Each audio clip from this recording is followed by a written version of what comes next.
За та бүхэндээ орой минь хүргэе. Амралтын өдрөө сайхан өнгөрүүлж байна уу? За өнөөдөр нэг сонирхолтой сэдвээр ярилцах гэж байгаа. За хойшлуулах програмтай хүмүүс хэр олон байна вэ? Энэ өнөө орой 21 цагт зөмөр ярьцгаа гэдгсэн чинь нэлээд олон хүмүүс байна гэсэн байна. Окей гэсэн байна. За энэ доцрыг миний хамгийн том төвчээтэйг ажиллая гэж байна. Үлзээ байна гшаа. За маргааш хийгээд байх юм гинэ. За тэгээ нэлээд хүн байна гэж ок гэж байна. За вин гэсэн хаягтай хүн маань зорилгоо тодорхойлж хоод төлөвлөж хөөд бүр биччихсэн байгаа мөртөө эхэлж чаддаггүй. Хэлсэн бол дуусгаж чаддаггүй. Гэхдээ мартаж чаддаггүй толгойд эргэлдээд л явнаа гинэ. За тэгэхээр одоо бид нар энэ хоош тавих энэ програмын тухай ярилцъя. Тэгэхээр бид нар ер нь бол энэ бид нар дээр маш их тохиолдог зүйл шүү дээ тий. Ямар нэг юм зүйлийг хий гэлтэнгүүтээ за дараа нь за тэгж байгаа за ингэж жаад гэд. Энэ ер нь бол юутай холбоотой юм бэ гэхээр хүний хамгийн амжтагч нэг тийм хүн болгонд ерөөсөө хүн болоод төрсөн болол байж байгаа нэг тийм хид хідэн баг рефлекс гэж хэлэхэр зүйлүүд байдаг. Тэрний нэг нь юу юм бэ гэхээр хүн өөрийгөө хамгаалах тийм одоо ирмэлцэл. Бид нар ямар нэгэн шин зүйлийг жишээ нь хийж үзэхээс яад бид нар хоош тавьдаг гэхээр яана би чадахгүй ах вэ? Яана би үгүй байдалд орчих вэ? Эсвэл нь ямар нэгэн хийж үзэж байгаагүй зүйлээ хийх гэж байгаа бол яна би одоо энийг ингээд чадахгүй үгүй байдалд орчих үү дээ. Эсвэл танихгүй олон хүмүүсийн дунд орохоор тийм болох юм бол одоо би тэр танихгүй хүмүүсийн дунд ороод үгүй байдалд орчих үү дээ гэсэн одоо нэг юм өөрийгөө хамгаалах техник дандаа явчихдаг. Тэгээ энэ өөрийгөө хамгаалж байгаа энэ байдал нь заримдаа юугаар илэрдэг юм бэ гэхээр хойшлуулах.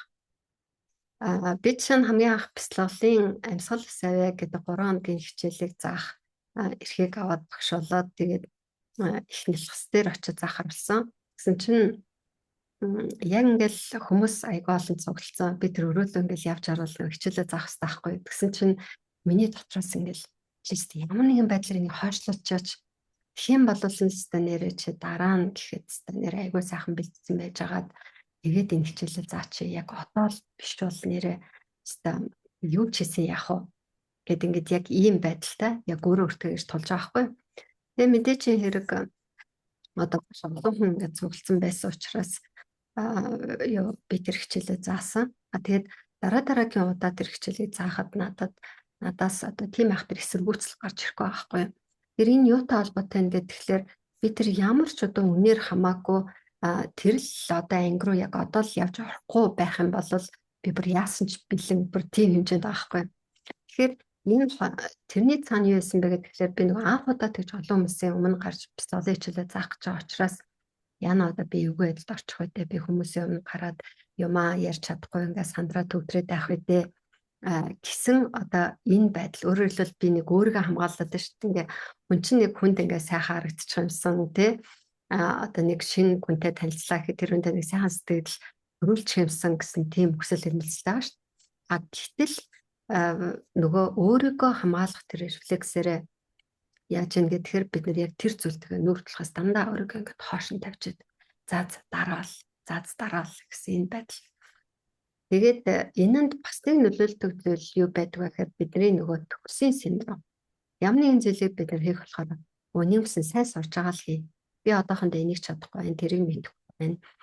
Тэрийг сурчаараа хий, энийг сурчаараа хий, энийгээ сайн болгочоороо хий гэдэг ийм нөгөө нэгсэн би сайн юм хийн гэдэг энэ төгсийн синдром. Тэгэд ийм энийг яа синдром гэж нэрлэдэг вэ гэхээр мэдээж ер нь бол юмыг хамгийн сайнаар хийх нь зөв л дөө. Гэхдээ бүх юмаа төгс төгөлдөр болсны дараа бүх юмаа чаддаг мэддэг болсныхаа дараа би хийнэ гэхээр тэр цаг мөчөнд хизэж ирдэггүй. Тэгэл ингээл за одоо энийг сурчаад дараа нь би тэрийг хийнэ гэл тэгэхээр тэр юмаа сурцсны дараа ч гэсэн бас нэг юм дотоо. Тэгэнгүүт л одоо дахиад энийг сурах юм биш үү тэгж жаад би хийе. Тэгэл ингээл нөгөө чадахгүй байгаа тий өөрт нь дутуу санагдаад байгаа тэр зүйлээ ингээл гүйцэж ингээ явсаар байтал нөгөө хизээ мундаг болохын, хизээ сайн болохын, хизээ төгс болохын тэр нь ерөөсөө байхгүй. Гэтэл хажууд нэг хүн яадгүй гэхээр одоо тийм төгс сайн хийгээгүй байгаа ч гэсэн тодорхой нэг зүйлийг ингээ зориглоод хийгээд байгаа хүн бол тэрэн дээр улмал өсөөл хөгжөө сайжраад төвшөөл ингээ яваад. Тийм болохоор энэ хойшлуулах гэдэг одоо энэ ойлголт ерөөсөө л хүн өөрийгөө хит хамгаалаад байгаа, өөрийгөө хит төгс байлгах гэдэг байгаа. Энэ үүнтэй хамгийн гол холбоотой. За тэгээ манайхан бас орж ирээд өөртөө жишээ энтриг яриад тэгээд улам одоо гоё юм сонирхолтой яриа өрнүүлэх авах гэж бодож байна.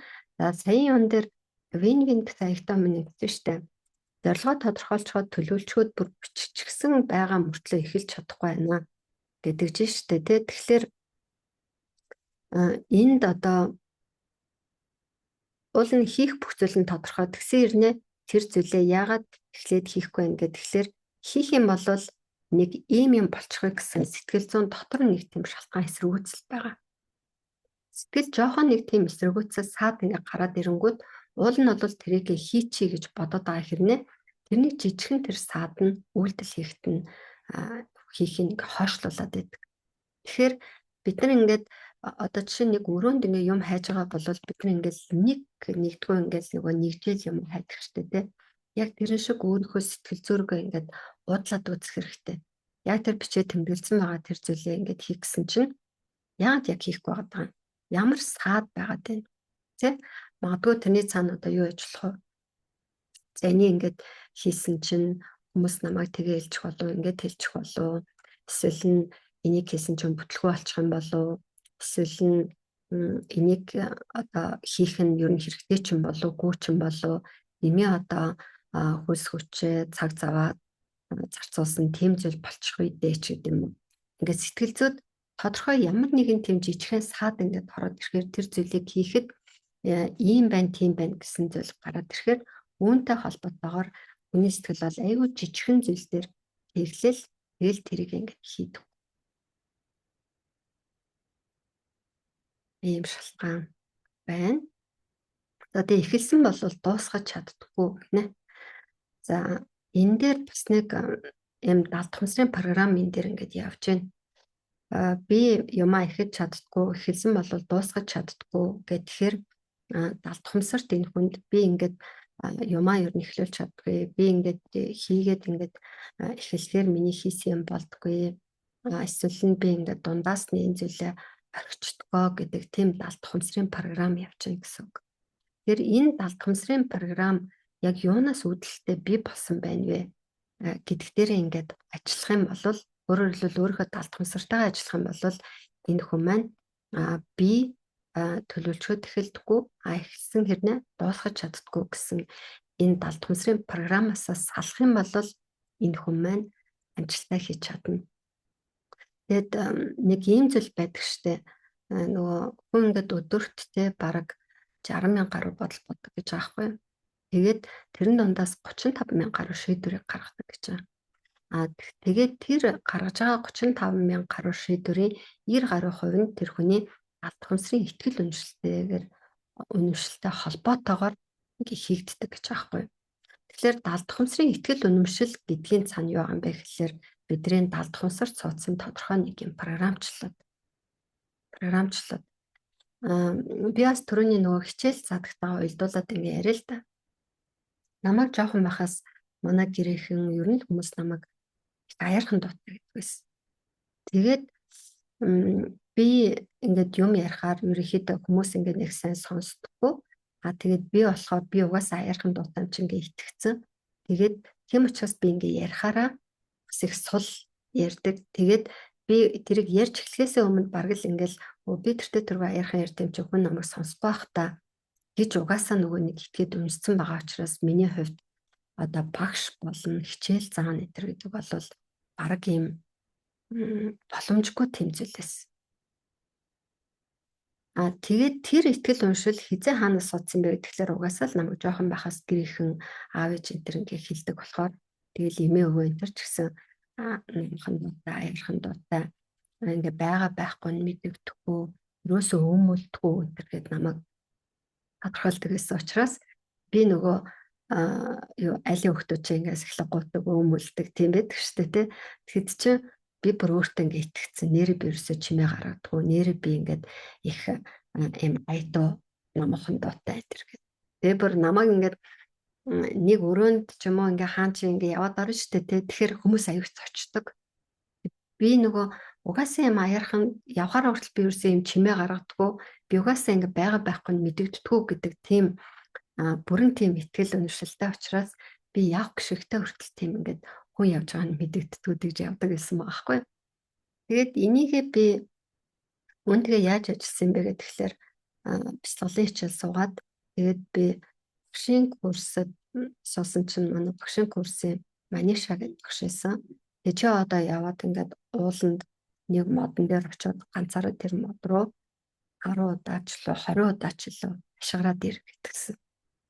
Тэгээд ууланд хийж байхгүй би ганцаараа тэгээ нэг мод руу очиод ингээ хашгираад тэгээд миний тэр би аярхан дутаа гэдэг нөгөө далд хумсрын тэр програмчлал маань тавигдсан байгаа байхгүй.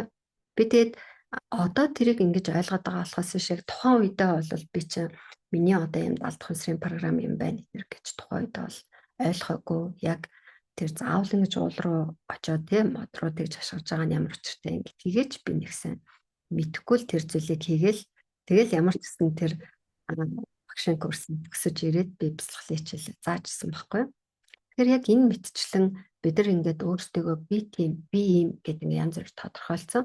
Гэтэл тэр тодорхойлсон тодорхойлт нь зүгээр л ингээд аав ээж ч юм уу те хин нэг ингээд хэлсэн тэр үгийг л бид нар би ийм биш гэж ойлгож авчиж байгаа байхгүй. Яагаад тэгэхээр хүүхэд жоохон байгаа юм чинь өөрийгөө би тийм хүн би ийм хүн гэж тодорхойлж бараг мэдтгүү. Тэгээд яаж өөрийгөө мэддэг юм бэ гэхээр хүмүүсийн хэлж байгаа үгнээс би ийм хүн юм биш үү би тийм хүн юм биш үү гэж ойлгож авдаг. Тэгээд хүмүүс бид нарыг тодорхойлж байгаа нь өөрөө бас яг үнэн биш байхгүй юу. Тэгэл ингээл бас яг энэ далд хумсартай ажилладаг болол ингэсний дараа би надад суусан ийм сөрөг гэтгэл өмчлөд миний 1-р ангид сургуульд орсны дараа энэ маш хүүссэн байт юм билээ. Тэгээд би одоо шалгалт өгөхөөрөө эсвэл нь багшад асуугдахаараа бүтлгүүтдэг гэдэг нэг маш том юм далд хумсрын програм миний юунд нөлөөлсөн гэхлээр 10 жилээ төгсөөд сургуульд конкурс гэдэг юм байна. Хүчтэй нөлөөлсөн. Тэгээд би тэрний цаана их л том шалтгаан байх гэж бодсон байхгүй юу. Тэгсэн чи тэрний цаана юу байсан гэхлээр би 1-р ангид ингээд уншиж сурах гад байжсэн чинь би ингээд ерөөсөө уншиж чадахгүй. Тэгээд манай ангийн нэг долоор сүрэн гэдэг охин биш. Тэр ингээд самбар дээр ингээд багшийн бичсний ингээд уншихаар би бүр ингээд баг нэг мэрийн төргөн хүн ингээд юм асуухаар хэлдэг штэ тий. Баг тэгж байгаа юм шиг надад тэгж санагддаг байсан тэр хүүхдээ уншиж байгаа. Тэгээд хичээл тараад тэгэл нөгөө нэг уншиж чадахгүй тэр хүүхдүүдээ чи ингээл аав ээжтэй сургуулиас авч байгаа хүнтэй ингээл үлдээгээл тэгэл энийг уншихаар нь явуулна тэр гэл нэгдэр ингэ төрчээг тэгдэг штэ тий. Тэгэл ингээл нөгөө намайг унш гэл тэнгууд би ингээд нөгөөдхөө ингээд чадахгүй байгаа. Яг тэр мэдрэмж надаа тэр би ингээд чадахгүй байх эсвэл нь би ингээд багшд шалгуулахаар би амжилтгүй байдаг гэдэг тийм нөгөө юуг надад ингэ суулгасан байгаа байхгүй. Тэгээд өөр чинь би бас юу юм дээр билээд ямар ч сан 1-р ангид бүр ингээд хидэн тийм сөрөг гэтгэл өмчлөд маш хүчтэй суугаад тэгээд тэрнээс болоод тэр нь бүр ингээд сайхныг болтол миний амьд үргэлжлүүлсэн байгаа байхгүй. Тэнгүүд тэрнийхээ ингээд учир шалтгааныг нь олоод ирэнгүүт тэр програмд сулраад идэв бил. Тэгээ хүмүүст ингээд хоош тавих энэ нөхцөл байдлыг яг талд хумсрын програмтай холбоод үзэхээр энэ бас нөгөө хүүхэд байх үетэй холбоотой. Одоо та нар ингээл хүүхэд чинь юу ч хэлдэггүй. Тэгэхээр та юу ч хариулдаггүй ингээд бодоо үзээрэй. Хүүхэд чинь ингээл ээж гадаа гараад тоглоё гэхтэйгүүд та юу гэдэггүй. Байж дараа нь ээж нь завгүй байна.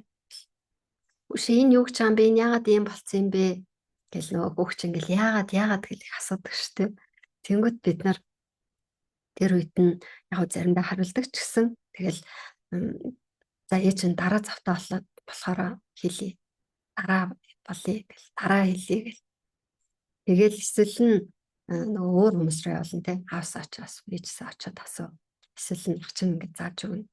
Гэл ингээл яг хүүхэд бол өөрөө нөгөө нэг хүүхдийн хувьд энэ дэлхийн ертөнц өөрөө юм шив шин зүйл байгаа байхгүй юу? Тэгэд энэ дотор ингээд эн чинь ямар учиртай байгаа юм бэ? Би яг энийг хийгээд үзмээр штэ гэсэн тэр хүүхдийн хүсэл эрмэлзэл яг тэр мэдрэмж нь бол аяг хүчтэй байгаа байхгүй юу? А тэгэнгүүт бидний хувьд нөгөө насын турсан том хүмүүсийн хувьд тэр хүүхдийн сонирхоод байгаа, мэдэх гээд байгаа, хийж үзэх гээд байгаа тэр зүйл нь бидний хувьд бол бүр энгийн жижигхэн зүйл. Тэгэхээр бид нар яг тэр орон зайнаас нөгөө хүүхдийн тэр таньж мэдж байгаа тэрийг ингээд ойлгохгүй. Тэнгүүтээ бид нар тийм ингээд стан нөгөө нэг төмс гэдэг шиг те яг тийм байдалтаар ингээд хандаад байгаа хгүй юу. Тэнгүүтээ за дараа болъё. Чи одоо битгий ингээд саад болоод ээжигээ юм хийж яхад битгий ингэж гэж хэлсэн мэт би чам дараа нь завтаа болохоор хэлнэ. Дараа нь завтаа болохоор хоёулаа одоо хийж үзье. Дараа нь завтаа болохоор ингээ гэдгийг бид нар бүр ингээд бум бум тэр хөвгт хэлсэн байхгүй. Тэнгүүд тэр хүүхэд юу гэж ойлгож байна гэхээр юм чи ерөөсөө одоо хийдгүй юм биш үү? Дараа нь л хийд юм биш үү? Гэт ингээд ойлгочих жоохгүй. Тийм учраас дараа нь та тэр хүүхдийг минь хөө гэрээ цэвэрлээрэй гэд хэлэхээр хүүхд яах вэ?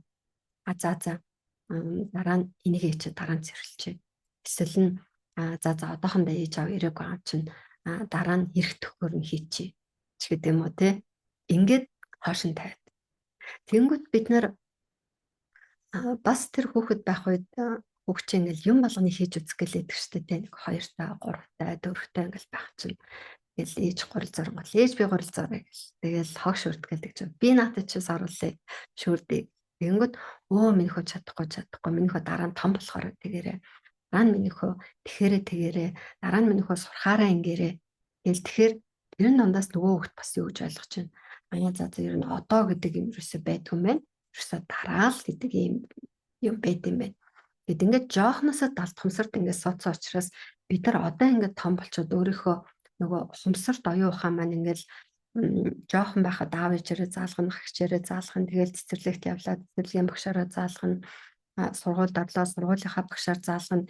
Ингээл явсаар те бид нар чи ингээд тэр цэвэрхэн байсан тэр хүүхдийн ухамсарыг бид нар өөрсдийнхөө ингээд одоо билонгартай дутуу буруу тэр програмаараа шууд ингээд прод тишнэг явуулчихдаг.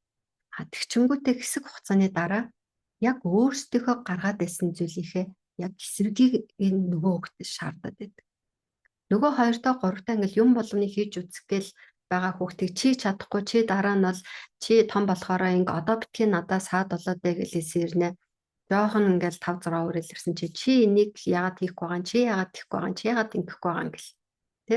Тэгтэл чи нөгөө жоохонд нь баахан чи чадахгүй чи сураагүй чи болоогүй чи том болоогүй гэдэг чигэр чи нөгөө хүүхд чинь би чадахгүй маань би болоогүй юм байна гэдэг ийм нөгөө далд хумсрын програмыг ингээд суулгачих байгаа байхгүй.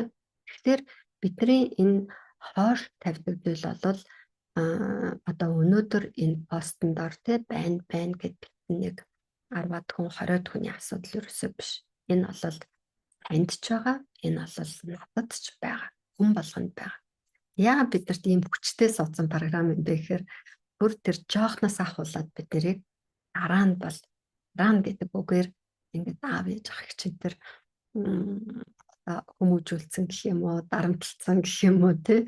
Ингэдэг учраас бидний тархинд юмэг одоо биш дараа нь гэдэг ийм гүнзгий суудсан байгаа байхгүй. Тэр нөгөө нэг бид нар ингээд яг одоо ингээд өөрийнхөө жишээлх юм бол ингээд хамаг ажиллаа би төлөвлөсөн хэрнээ одоо би яагаад ингээд хийхгүй хойшлуулад байна. Энэ яг юунаас болчихоо гэдэг ингээд тэр зүйлтэйгээ ажиллахаар энэ бол зөвхөн л нэг тэр асуудлаар шийдэж байгаа. Гэтэл танд хойшлуулах тэр далд хумсрын програм чинь миний толгой дотор чинь байгаад байгаа хэвээр учраас тэрнийг зүйлтэй ингээд авчраа олчлоо гэхэд дараагийн зүйл дээр дахиад хойшоод явах юм чинь гараад ирнэ. Тэний зүйрлэлт хэлэх юм бол юу гэсэн үг юм бэ гэхээр бид нар одоо хашаанд ингээд зэрлэг оргоцсон байх юм бол дээдсгийн ингээд цугаагаал аваад цааста зэрлэггүй олчлоо гэж бодвол хэд хонтол гаал нөгөө зэрлэгч урган штэ тий. Тэгэхээр нөгөөнийг бид нар яг одоо тохиолдож байгаа асуудал дээрээ бид нар яах вэ гэдэг шийдлээ хайгаад ингээд 1000 тэр асуудлыг шийдэх гээд явлаа гэд чинь зүгээр л тэр зэрлэгний дээдлийг ингээд зулгаачтайгатай ичлхэн байгаа байхгүй. Тэгээд энэ дахин тэр зэрлэгч ургасаар л хизээ дахиж ургахад болох юм. Та бүр уг үндсээр нь тэр зэрлэгийг ингээд зулгаад авчих юм бол харин одоо тэр зэрлэгч ургахгүй байхгүй. Тэгвэл тэр уг үндсээр нь арилгах тэр зүйл чи юу юм бэ гэхлээр тэр албан програм хизээ танд яаж суудсан юм. Тэр учир шалтгаанаа илрүүлээд тэрэн дээр очиод ажиллах юм бол та тэр хоошин тавьдаг тэр одоо зангаа тэр байдлаа та байхгүй болгоно гэсэн үг байхгүй. Тэг өнөөдөр ингээл нөгөө нэг бид нар тэр одоогийн нөхцөл байдал дээр яах вэ гэдэг шийдлүүдийг бол бид нар ингээд зөндөө олон их сурвалжаас ингээд суралцаалаа тийм ээ. Гэтэл бидний тэр асуудал нь өөрөө дуусахгүй учраас зааны гайгуулчлаа гэтэл ингээл дараагийн юмнууд зөндөл гарч ирээд байгаа байхгүй. Тэгэхээр одоо ингээд энэ далд ухамсарын сургалтууд явуулаад, далд ухамсарын бяцлаглууд явуулаад, энэ сургалтуудыг ингээд явуулаад, олон хүмүүстэй ажиллаад, өөртөө ажиллаад ингэсний үр дүн дээр одоо би хүмүүст юу гэж зөвлөмөр байгаа юм бэ гэхээр хэрвээ та өөрийнхөө асуудлыг яг уг үндсээр нь шийдъя гэж бодох юм бол та өөрийнхөө далд ухамсарын програмтайгаа ажиллах хэрэгтэй байхгүй. Далд ухамсарын програмтайгаа ажиллахгүйгээр зүгээр өнөөдрийн ингээд энэ чи энэс л би хойшлуулсан юм шүү дээ. Одоо би энийг арилгахчээ. Одоо би энтэйгээ ингээд ажиллачээ гэд дараагийнхан шилээ дараал хүлээж байгаа гэсэн юм үг байгаа. Ариун тоглоо их чигнэ. Зорьсон ажлаа эхлэхээс өмнө эрсдлийг л төрүүлж хараад байдаг гинэ. Би бас дөнгөж сайхан ажлынхаа нэг багштай энэ талаар ярьж байсан. Тэгээд тэр багш маань бас яг юм одоо юм эрсдлийн баг менежер гэж хэлмээр тийм хүн байхгүй юу? Ямар нэгэн ажил хийн гэл тэгэнгүүт за тэр чинь тийч хийхгүй бол болдгоо шүү. Ингээд ийм асуудлыг эхлээд ингээд шийдэх шүү. Ингэхгүй бол болохгүй, тэгэхгүй бол болохгүй. Тэгвэл ийм асуудал гардаг, ингэвэл ийм асуудал гардаг гэнэ. Байж болох бүх эрсдэл толгорч болох бүх асуудлыг тэр гаргаж ирдэг. Тийм учраас яадаг вэ гэхээр уул нь бол маш мундаг. Үнэхээр одоо яг өөрийнхөө салбартаа бол бүр Монголын номер 1 хүн байхгүй. Тэгээд яг тэр чиглэлээрээ одоо ингээл даруухан ингээл их сургуулийн багшаа хийгээл яваад байгаа. Тэгэхээр тэр хүн яагаад тэр өөрийнхөө мэрэгжлийнхээ тэр эзэмшсэн номер 1 чадварынхаа өнөөдөр бүрэн дуран гаргаж тэрнийхээ тэр чадж байгаа мэдж байгаагийнхаа үр шимийг бүрэн дуран үнэлүүлж гоё амьдарч чадахгүй байгаа вэ гэхэлэр тэр өөрөө ингэхгүй бол болохгүй, тэгэхгүй бол болохгүй гэдэг энэ эрсдлийг маш их тооцдог энэ байдал нь тэр хүний хаашаач халахулдаг. Ямар ч үйлдэл хийлэгдэхгүй. Тэгэл яг өөрийг нь ингээд баглаад барьсан юм шиг тэгээд ингээл өмнөх юмаа хийгээл тэгэл өнөөдөр ингээ хүрсэн байгаа байхгүй.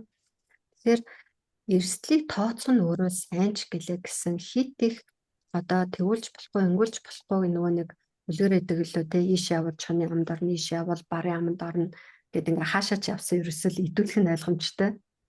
Тэгэхээр ингэж нөгөө нэг ийм бэрхшээл асуудлыг өөртөө өмнөө гаргаж ирээд тахаар энэ маань бид нар тэр алхмыг хийх, үйлдэл хийхэд ингээ садлаад идэг. Тэгээд эн чинь юу гэсэн үг юм бэ гэхээр ерөөсөл би сурсан таснараа байж яа гэдэг ийм л нөхцөл байдал хүнийг хүргэж байгаа байхгүй. Өөрөөр хэлбэл тэр хоошин тавихгүй ямар нэгэн ажлыг хийнэ гэдэг чинь тэр хүн урд нь хийж үзээгүй ч юм уу, шин ч юм уу, одоо ямар нэгэн тийм байнгын хийдэг биш зүйлээ тэр хүн хийх гэдэг гэсэн үг шүү дээ. Тэгэнгүүт тэр шин нөхцөл байдал тэр хүнийг ямар нэгэн тийм аагүй нөхцөл байдалд оруулчих вэ гэсэн нээсээ болоод тэр зүйлийг хийхгүй байранда байгаа даа гэсэн үг байна. Өөрөөр хэлбэл ямар ч өөрчлөлтийг хийхгүй яг л ингээл өдөр болгон байдаг. Тэгвэл хийдэг юмнуудаа хийгээд тахаар чинь ямар нэгэн эрсдэл байхгүй, аюул байхгүй. Тэгэл яваад байна гэсэн үг. Тэгэхээр ийм байдал нь бол хүнийг ерөөсөө нөгөө ахиж төвшүүлдэггүй, тийм ээ? Өөртөө байгаа нөөц боломжоо ингэж нээх боломжийг олгодоггүй. Яг л ингээл байдгаар нэг байранд нь л байлгаад байдаг. Урд нь бол ийм байлаа шүү дээ. Одоо ингээл хүн жишээ сургуулаа төгсөөл би ингээл энэ байгууллагатаа насаараа ажиллаж байгаа л одоо би ингээд тэтгэвртэй гарч байна. нэг байгууллагада би тэдэн жил тууштай ажиллаа гэдэг бол одоо хүмүүсийн тийм тууштай, мундаг, сайн байгаагийн тийм илэрхийлэл байдаг байсан. Тэгтэл өнөөдөр бол хэрвээ хүн ингээд төгсөөл нэг л газараа ингээд байсаргаа дэвтэртэй гарч байгаа юм бол ерөөсөө тууштай сайн гэхээсээ илүүтэй тэр хүн бол эрсдэл хийхээс айдаг, хэн юм эхлүүлэхээс айдаг, тагил ингээд сурсан датсан зүйлээ хийгээл нэг л юм хайрцаглагдсан амьдралаар амьдрах дуртай тийм хүн л гэж багж байгаа байхгүй. Ийм хүнд чинь ямар нэгэн тийм одоо нэг тийм их амжилт тийм гоё зүйл бий болохоос илүүтэй зүгээр л нэг хоёр идэхгүй хоосоо ондохгүй амьдрал хэлсэн бид нар ярьдаг штэ. Бараг л ингээл тийм л байдалд ингээд байлгаад байгаа байхгүй юу. Тийм учраас эрсдлийг их харах нь бол үйлдэл хийхээс саадалдаг. Тэр байдлаа даваад ингээд үйлдэлээ хийгээд үзэх хэрэгтэй. Юм бол эн чинь таныг ямар ч гэсэн одоо бүр амжилтанд хүрэхгүй маа гэхэд таны шинэ нөгөө нөөц боломж өөртөө байгаа чадвараа нэг өөрийнхөө хязгаарыг эвтгэхэд тусал.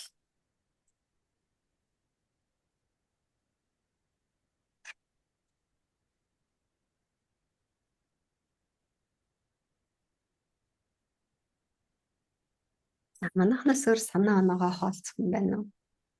Энэ тал дээр юу гэж бодож байна?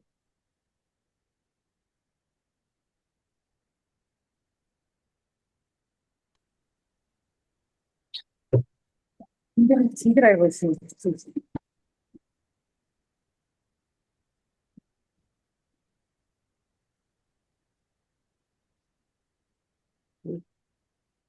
За микрофон нэгээд ярьж болно. Чатаар бас бичиж болно.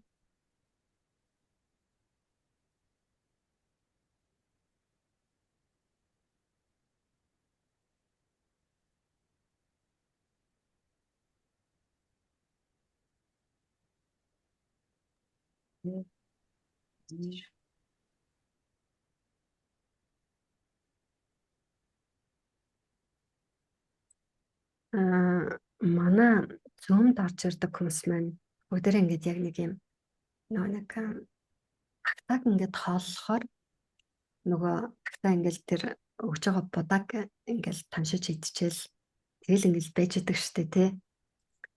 Яг ингээд тэгж харагдаад байгаа хгүй юу? Зайн дагш юу ярих нь ярьж байгаа зүйлийг сонсчээ. Тэгэл болоо. Асуулт, харилцан яриа, өөрийнх нь санаа оноо юм зүйл хаваалцах дурггүй. Тэгээд ер нь ингээд яагаад би тийм community тийм хүмүүсийг ингээд өнөөдөр ингээд бүрдүүлсэн байна гэхээр би өөрөө нөгөө нэг ингээд хит их төгс төгөлдрийг одоо би ч нөгөө их сургуулийн багш те ингээл юм хүн чинь одоо суралт явуулахдаа тех өстэй өнгөх өстэй ямар нэг юм ярих гэж байгаа бүх зүйлээ бүрэн дүрэн судалчаад ярих өстэй мэдчихэд ярих өстэй энэ төр гээд нөгөө өөртөө тийм төгөлдрийн байдлыг ингээд бий болгоод суцсан учраас хүмүүсийг ингээд нөгөө нэг ярилцахгүй өөрөө л ингэ яриад идэм байх гэж ойлгоод байгаа хгүй юу. Эсвэл тэгж бодоод байгаа. Тэгээ тийм учраас ингээд заавал ингээд PPT энэ бэлдээл тэгж биш. Зүгээр л ингэ нэг юм гоё юм ярилцах ийм байдлаар ингээд зөмөдөө хийгэж бодоо сүлээд багш нь ийм зөм уулзалтууд дээр PPT энэ дээр үсээ ярихгүй байгаа.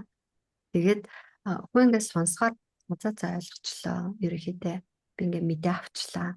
Гэт ингээд энэ дээр ганцхан л авч байгаа нэг юм урсгал байгаад байгаа хгүй. Тэгэхээр одоо энэ дээр яавал та чихнээс авах юм бэ гэхээр та өгөх юм бол авна. Таны өгж байгаа чи юу юм бэ гэхээр та ингээд гоё санаа онгоо хуваалцах, ярилцах тий. Хэн бол ингээд эн чинь юу гоё үр дүнтэй болох гэдэг аахгүй юу? За энд ингэнэ. Дэлгэр цэцэг гэр орон цэвэрлэх, цэгцлэх болохоор бүр хойш сумаар санагдаад хоол хийх гэхээр бүр оюуны хоосролд ороод байдаг. Баг байхад намайг залхуу гэж дуудаж байсан. Хийсэн хоолыг мань голж байснаас болсон байжээ гэдэг ойлголоо. Одоо энэ блоко яаж арилгах вэ? Гайхалтай. Шууд сая ярен дундаас ингээд өөртөө байгаад байгаа өөрийнхөө гаргаад байгаа одоо энэ зангийн цаана ямар блок вэ гэдгийг олон мэдсэн биш үү? Яг үнэ. Тэгэхээр юм болгоны цаана учир шалтгаан байдаг байхгүй. Түүнээс зүгээр л ингээл хүн нэг үйлцэг гаргаж идэггүй. Зүгээр л хүнд ямар нэгэн үйл явдал тохиолдож идэггүй. Тэр хүний хийгээд байгаа гаргаад байгаа тэр зам байдлын чинь цаана учир шалтгаан байгаа. Хүн тохиолдоод байгаа үйл явдал нөхцөл байдлын цаана бас шалтгаан байгаа. Тэгээ тэрийг бид нар ингэж уг үндсээр нь яаж ажиллах вэ гэдгийг энэ нууц нэвтрэх хөтөлбөр дээр заагаад байгаа учраас бүр нэр нь хүртэл тийм байгаа юм шүү дээ. Нууцад нэвтрэх хүн болгоны мэдтгүү тэр нэг орон зайллоо тэр нэг одоо хязгаарлал ингээд нэвтрэх гээд байгаа байхгүй юу. Тийм учраас та нарыгаа энэ нууц нэвтрэх хичээл дээр орж ирээ гэж урмаар байна. Тэгээд яг одоо энэ нөгөө амжилтын томьёо гэдэг 2 хоногийн нөгөө нэг ивент сая энэ оны ихэр явагдсан байхгүй юу. Тэгээд тэрэн дээр азгүй талтай холбоотой нэг юу оруулсан байгаа. Хувиргах бяцлал бас ингээд ажиллах хэм техникүүдийг оруулсан байгаа. Сая өнгөрсөн 7 хоногт бас нэг 3 ивент явагдсан байгаа шүү дээ. Тэр ивентүүд дээр яаж одоо энэ дотор төгчээ даалт ухамсарын энэ сөрөг гэтгэл уншил блокуудаа ажиллах вэ гэдэг нэлийн хэдэн шийдлийг хэлээд өгсөн байгаа. Тэрийг ингээд ажиллаад үзээрэй. Тэгээд төвшөөгөн зэрүүлэг гэвэл нууц нэвтрэх хөтөлбөртөө орж ирээрэй гэж ингэж хүсэж байна.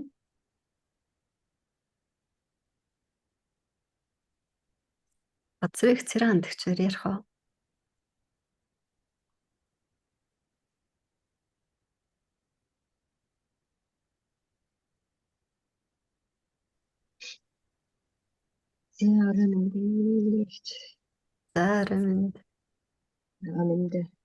Энэ хичээлд одоо би юм хойшлуулдаг гэдэг нэгэн юм хойшлуулдаг. Ер нь хойшлуулдаг та. Тэгээд ойрын үед тэрнтэйгээ их ажиллах гэж байгаа. Ер нь ажиллаж байгаа. Яг өнөөдрийн үед болохоор их онцгой өдөр болсон да. Нөгөө төгжээгээ тайлхийг гэдэг бүртээ холбоотойгоор нэг төгжээгээ ямар ч гэсэн би тайлсан гэж үзсэн. Тэгсэн чинь тэгэхээр ээж нэг тунхагд өөрийнхөө зорилгоо нэг тунхагд гэдэг чинь тэгээд одон түмэн тунхагд бусдад яргээд тэгээд би тэрийг ихэд өгөглөө мэдлээд охиндоо хэлсэн өглөө дараа саяхан ээжтэй хэлсэн чи хөөхстэй дуртай нарга хүлээж авч байна. Манай ээж чинь маргаан нэг сайнэр хэлэхгүй болж өгөө тэгэл шүмжлэх талаас тэгс чи бүр юрууд мөрөөлөх шийдэл. Би бүр их гайхамшигтай байлаа. Бид нар тэгээ бас ингэдэг зарим зүйлийг ингээл угаасаа намайг юм хэлэхээр шөмжлөн штэ гэл ингээ өөртөө ингээ бодохоор тэр юмаа ярихаар нэр хүн шөмжлөд байдаг. Гэтэл хүн яг өөрөө ингээ дотоодосоо тэрийг хүлээн зөвшөөрөөд үний ч яг л ингэж л хийн. Одоо энэ миний зөв гэдэгтээ ингээд бүрэн зүрх итгэл уншилт байх юм бол хүн шөмжлөхгүй. Тэгэхээр эргээд тэр шөмжлөл гэдгийн цаана юу вэ гэхээр бас л шөмжлөлтэй холбоотой даалт ухамсарын намайг шөмжилдэг гэдэг даалт ухамсарын програм явж байгаа гэсэн үг байгаа байхгүй юу. Дижитал эндик сонирхолтоос алдсаж 2 шинэ бизнес санаачлаад нөхөртөө хэлэхэд эрсдэл ярьсаар байгаад хүч сулруулж хийхэ болсон байдаг юм. Хэлэхгүй хийсэн нэг ажил маань л амжилттай болж үлдсэн юм байна. Ийм хүнтэй яаж амжилттай ярилцах вэ? Энэ бас надад яг тохиолддог. Би ингээл бас надад ингээд янз бүрийн гоё юм санаанууд орж ирдэг. Тэгэл хөөшөө ингүүл гоё юм биш үү? Одоо энийг ингээ хийчихээ гэлдэг юм бод манан тохиол. Чиний бодож тийм амархан биш. Наадах чинь тэр хийж үзээ тэгээ ингээ болохоо хэлсэн. Энэ ингээд яасан чинь тэгээ бүр ингээд бүтлгүүцэн ингээ бүр үүх төгтөө ярьж өгнө. Тэр болоогүй юмыг. Тэгээд тийм учраас би шинээр юм хийхдээ өхрөөсөө асууха болсон. Тэгтээ би ингээ асуусан ч гэсэн бас нэг юм аль ихнэрүү чи ингэдэг штэ нөхрөөс асуухгүй ингээ юмаа их юм бол одоо чи их мэдлээ тэргээ бас гэрүүлийн асуудал өсөн штэ тэ. Тэнгүүд би нэг юм байна ингэчүүл зүгээр юм шиг байна. Чи юу гэж бодож гин гэдэг ингээд асуунгуудаа баг хариулаг багт нь. Тэгтээ яг ер нь яадаг нэг тэгээ үзье тэ гэл Тэгэл эрсдлийг нь би өөрөө даана гэдгээ би бас ингэ илэрхийлждэг. Яг хоо тэхгүй байж магадгүй, чиний эзнэр болж магадгүй.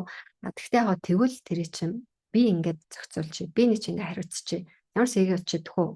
Тэгээ ингээд 2-3 удаа хийсэн зүйл маань болсон учраас маань нөхөр одоо нэг ингээд урдных шигэ бод ингээл наач шиста нэрээ ийм ингээл сэтгэл ороод ирдэг нь одоо харьцангуй гайгаа болсон. Тэгэд энэ нь болохоор би нөгөө талаасаа бас юу байна гэдэг тэгэхээр нэгдүгээр тийм нөхрийн програм нь юу юм бэ гэдэг тэгэхээр нөгөө ямар нэгэн юм хийхээр ингээ болдгоо бүтдгүү заавал юм хориг тавьдаг тийм зүйл. Тэр нь юутай холбоотой гэхээр маань нөхөр дээрээ 4 ахтай. Тэгээд аав нь гэрээ ингээд овон бандыг одоо өсгөж хүмүүжүүлэхийн тулд тэр аав бол нэлээд ингээ хатуу чанга байсан байгаа тий. Тэгээд өөрөө эргэжтэйчүүдийн хамгийн бага нь учраас маань нөхөр ингээ юм хийх гингүүд баг тэр нөгөө ах нар нь аав нь хилэгдэх байсан байхгүй. Чин тэгэхээр болдгүй ингээд тэгдэйн тэгэхээр ингэдэй ер нь л одоо ингээл баг чи зүгээр ичсэн дээр гэл юм хэлэнгүүт нь тэгчдэг. Тийм учраас өөрийг нь жоохноос нь ингээд дандаа тийм нөхцөл байдалд оруулцдаг байсан учраас автоматар тэр хүн дандаа ингээд юмыг хийж болохгүй хийх юм бол тэгвэл ингэн гэдэг ийм эрсдэл мундаг тооцдог хүн болоо ирчих жаахгүй. Тэнгүүд би яагаад тийм програмтай хүнтэй ингээд очирч яах гэхээр надад бас тийм хориглуулдаг байсан тийм блог байгаа гэсэн үг. Тийм блог байгаа учраас би тийм нөхөртэй очирч байгаа байхгүй. Хэрвээ надад тийм блог байгаагүй бол би тийм нөхөртэй очихгүй гэсэн үг. Тэгэхээр нөгөө нөхрийн програм гэж хэлчингүүт бид нар энэс л болоод байгаа юм биш гэж ойлгоод байна шүү. Гэтэл тийм даалгаврын програм байхгүй зөндөө олон хүн байтал яагаад дижитал тийм нөхөр заяатсан бэ гэхээр бидэрт хоёуланд нь бас хориглуулдаг юм програм байгаа даа гэсэн үг байхгүй. Тэгээд би өөрөө програмыг аваад үзэл юу ингээд тэгэхээр би дээрээ 2 хүчтэй тэгээд бас айлын багна. Тийм учраас бид 2 хүчээсээ манай 2 хүч хоорондоо би болохоор 2 хүчээсээ жоохон зайтай байхгүй баг. Тэгэхээр миний нөгөө хийж байгаа тгий ингээ гэж байгаа дээр чинь мэдээж манай 2 хүчээ болол став бүгдийн кино өнгөрийн байгаа шүү дээ тийм болохоор наа чин бас тэгдэг ингэдэг гэдэг тийм зүйлүүдийг ингээ хэлдэг байсан учраас би үнээр бас ингээ хориглуулаад сурцсан. Тэгэхээр би нэг юм хийхээр ингээ заавал хүнээс зөвшөөрөл авах хэрэгтэй, хүнээс асуух хэрэгтэй. Зөвшөөрөх юм бол хийн, зөвшөөрөхгүй бол нь хийхгүй. Яаж л энэ чинь ингээл хамгийн ихнийх нь юунаас эхлэх вэ? Минийх бол яг гадаа гарахаас эхэлсэн байхгүй юу? Гадаа гарч тоглохыг бодлоо. Тэгэл гадаа гараад идэхүү гэл тэгэнгүүт манайч чи тэрийг ээжигдэх юм бол чамайг гаргана. Тэгэл орой болохоор л ингээл за 2 төмс арилга, нэг гурилзуур те, нэг халтаа гурилзуур тэгчээ гар гэдэг тэгэнгүүт нь би нэг юм хийхэд бол заавал надад зөвшөөрөл хэрэгтэй байхгүй. Түүнээс биш би бие дааш тэрийг хийх юм бол дараа нь загнуулна, тийм ээ. Аав ээж энэ төр ч гэсэн чи ихчээс асуухгүй яасан. Яагаад чи ингэж байгаа гэдэг ингээ тийм юмнууд ордог учраас би дандаа хүнээс ингээ асуудаг зөвлөгөө надад хэрэгтэй байдаг юм болсон байгаа таахгүй. Тэнгүүд энэ програмаараа нөхөртөө суусан чи яасан. Дандаа надад зөвлөдөг, миний юу хийхийг цаадаг тийм нөхөртөө суучаа гэсэн үг байгаа таахгүй. Тэгэхээр ингээл энэ мэтчлэн бид нар ингээл ерөөсөө одоо жишээ нь би энэ нууц нэвтрэх үү, дотоод учрын илаашгүй энэ төр хөтөлбөрийг хийж байгаа нь надад ерөөсөө програм байхгүй болсон гэсэн үг биш. Яагаад тэгэхээр энэ програм чинь ингээл бидэрт бүр хар мянгаараа байж байгаа хгүй юу. Тэгэл тэрийг ингээл бид нар өдөр болгон хийж байгаа өөр тохиолж байгаа тэр үйл явдлууд дээрээсээ энэ миний энэ програмт холбоотой байна. Эсвэл одоо нөхрийн ч юм уу те хэлж байгаа үгийг би нөхрийгөө энэ ингээд байна гэж бодхоос илүүтэй энэ хүний ямар програм ажиллаад байна гэдгийг одоо ингээ ялгаж хардаг болоод байгаа хгүй юу. Тэнгүүд гэр бүлийн одоо маргаа юунаас болж байгаа гэхээр би өөрөө ингээ зань гэдэг хүн байгаа хэрнээ надад зөндөө юм програмууд байгаа хгүй юу. Тэнгүүд манай нөхөр гэдэг бас тэг хүн тэнгүүд тэр хүн бас зөндөө програм. Тэгээ битэрийн зөрчил юунаас үүсч гэхээр миний програм нөхрийн програм хоёр хоорондоо тулгаараа битэрээс зөрчил үүсэж. Түүнээс би нөхөртөөгөө хэрэлдээд байгаа ш. Би нөхөртөөгөө маргалтаад байгаа биш. Тэгэхээр нөгөө нэг энэ үнэхээр би юм уу эсвэл миний програм юм уу? Нөхөр ямар нэгэн үйлдэл эсвэл ямар нэгэн үг хэлэхэд тэр нь яг нөхөр чихнээсээ ингээд тэр бодоод байгаа юм надад хэлээд байгаа мó эсвэл энэ хөө програмаараа надад хэлээд байна уу гэдэг би ингээд ялгаа салгаад ойлгоод ирэхээр бидний ингээд зөрчил айгүй нөгөө нэг хөнгөн болгож ирт юм бэл. Тэгээ нөгөө нэг энэ л стай ингэдэг, энэ л дандаа ингэдэг гэл нөгөө урд нь ингээ реакцлаад идэг гэсэн тэр зүйл чинь энэ програмаар ингэж байгаа юм биш үү гэд ингээ ойлгохоор илүү сонирхолтой зөө. Тэгэнгүүт маанхэр одоо ингээд миний сураад байгаа юм галт хөмсрийн сургалтын төвчөрсө суугаагүй. Миний явуулаад байгаа сургалт энэ төр суугаагүй. Тэгтээ одоо бүр аюу ойлгодог болсон. Тэр битгээл бүр миний програм надад хэлж байгаа таахгүй. Өө наад чиний энэ програм чи явж байна. Яа тэгээд тэгэхээр нөгөө би ингээд нөхрийн гараад байгаа зан дээр нь энэ чамд ингээд ийм байсан юм уу? Чам жоохон байхад тэгдэг байсан нөө энэ төр гэл нөгөө ярьдээ штэ. Тэгээ нөгөө програмыг олоод өгчгөр нөгөөдөг чи гэд ингээ ойлгоод тэнгуүтээ одоо миний програмыг надад илрүүлж өгöd байхгүй юу. Тэгэхээр энэ бас аюул сонирхолтой. Тэгээд би бас энэ өөрийнхөө програмуудаа ажиллаад энэтэй ажил сурах нь аюул чухал юм байна штэ гэж мэдчихээд тэгээд миний заах болсон сэтэл нь юутай холбоотой юм бэ гэхэлэр бид нэг янз бүрийн програмтай гэдэг юм бэл. Тэнгуүтээ тэр програмаа хамгийн аюултай нь өргөжлүүлээд хүүхдтэд суулгаад. Тэгэхээр өөртөө бид нар ингээд зөндөө програмтай болоо өрцсөн. Тэнгүүтээ тэр програмаараа хүүхэдтэй нэгснээ ингээд өвлүүлээд өгчөж байгаа байхгүй юу. Тэгтэл чинь яг тэр зүйлийг бид нар хүүхэд байхдаа өсдгөө байсан. Одоо ингээд аавын гаргадаг зан, ээжийн гаргадаг зан, эгч нарын гаргадаг зан эдрэг станаар би том болохоор л юм хүн болох юм шүү. Хэвээ яасан муухай ингээд тэр үедээ бодож ирсэн хэрнээ яг одоо би анзаарлалгүйгээр тэрийг ингээд хүүхдүүдээр гаргаад идэг болчт юм бэл. Яг ингээ өөр дээр бодоо үзрээ яг ингээ шударгаар нэрээ жоохон байхад би юун дург байсан. Тэгсэн чинь одоо би хүүхэдээ энэ занд нэрээ одоо би гаргаад байгаа юм байна гэдэг энэ зүйл та нар ингээ одоо ингээ бодоо үзэх юм бол зөндөө байна. Тэгэхээр нөгөө нэг ийм одоо програмыг бид нар аль болох бага суулгахын тулд өөрөө хэлж байгаа үг, ярьж байгаа зүйл тэгэл хүүхэдтэй гаргаж байгаа зан энэ болгон дээрээ гэдэг нөө хянаад эхэлдэг юм лээ. Тэгэхээр хүүхэдтэй өнөөдрийг болтол ингээд зөндөө програм суулгацсан байгаа ш тэр хүүхдэд те. Тэнгүүт тэрийг ингээд залруулаад засаад эхэлж байгаа байхгүй. Тэгээ миний гаргаж байгаа энэ алдааг бас өшөө олон хүн ингээд гаргаж байгаа да. Тийм учраас тэгэхээс нь өмнө ингээд хүмүүстэй энэ сурцсан юм ойлгоод авсан юм ингээд зааж өгөх юмсан гэсэн энэ нэрмэлцлэр багш нь энэ дотоод хүчээрээ лаашгүй 1 2 гэх хөтөлбөр тэгээд энэ нууц дэвтэрхүү гэд хувь хүний хөгжлийн 3 сарын энэ хөтөлбөрүүдээр гаргаад явж байгаа байхгүй юу. Тэгээд хэрвээ энэ тал дээр одоо асуудал байгаа юм байна гэж бодож ийл ямар ч эргэлзээгүйгээр таныг ороорой гэж хүсэж байна. Яагаад гэхээр энэ хичээл 28-нд эхлэх гэж байгаа. Тэгээ нөгөө нэг хоошоо тавьдаг тэр зуршлаараа за одоо ийм байна, тийм байна. За дараа л болъё. Дараагийнх нь удаа болохт нь сууя. Ингээд хоош нь тавихгаас сууж байгаа бол үгүй бүр яг хотоод хийгээрээ чи ингэж байлмаар байна. Дэжнаа гэсэн чи ингэнэ. Тийм байна. Би хүүхэд байхаасаа өөрөө би дад шийдвэр гаргах боломж багтаа өссөн юм байна. Яг үнэн багаз. Тэгэхээр бид нар болохоор би болохоор урд нь яд гэсэн гэхэлэр ингээл дандаа хүний юм болгоныг зааж авах ямар ядаргаатай ингээл тэр цамд нь ингээд реакцлаад тэр нөхрийг л ингээл ийм замтай байна ингээд бодоод байгаа шүү дээ. Гэтэл нөгөө тансартаа ажиллаад ирэхээр үгүй би ч өөрөө ингээд дандаа нөгөө ийм зөвшөөрөл юм хам авсаар агаад нэгсний хүнээр ингээ юмаа дандаа заалгадаг тэ айлын баг учраас ингээд нэг ийм байгаад исэн учраас би яг энэ програмаараа ийм төхрийг ингээд татсан юм байна шүү дээ. Тэгэд ингээд одоо ингээд ойлгоод ингээ ирэхээр нөгөө миний энэ програм чи ингээд солроод ирэнгүүт нөхрийн бас шууд ингээл орж ирж нөгөө хиг ингээл нөгөө зөвлөд өгдөг те дайрал ингээ ороод ирдэг энэ яч ингээ багсаад идэв л.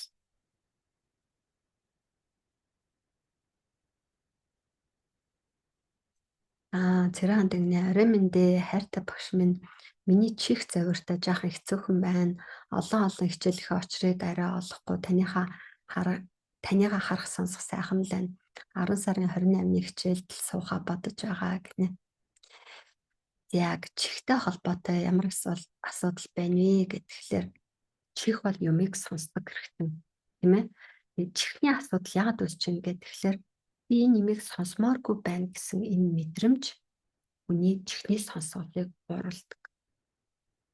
Одоо миний ойрын хамаатны нэг жишээн дээр ингэсэн. Миний үеийн юм залуухан их нөхөр хоёр гэсэн чинь нөхөр нь хараас өгөөд ингээд ёо нэгтлийнх нь гар хөлн мэдээг болоод гэртээ ингээд байдаг болоод тэгээ нөхрийг ингээд гацрах юм байна л да. Тэгсэн чинь юу яасан. Гэхдээ манай тэр хамаатны хүний найз нь тэгээ маа хамаатны хүн надад ярьж байгаа хгүй. Тэгээд миний нэг аюу юм мандаг юм хорой дүү байдаг. Тэгсэн чинь ингээд сонсгол нь муудаад байгаа. Тэгэхээр би юу хийдэг вэ, яадаг вэ энэ төр гэдгсэн чинь ингээд нөхрийг асардаг, нөхөр нь яасан бэ гэсэн чинь харагцсан ярьж байгаа хгүй. Тэгэнгүүт тэр хүний сонсгол муудах гэдэг нь миний хувьд маш тодорхой болж байгаа хгүй. Яа тэгэхээр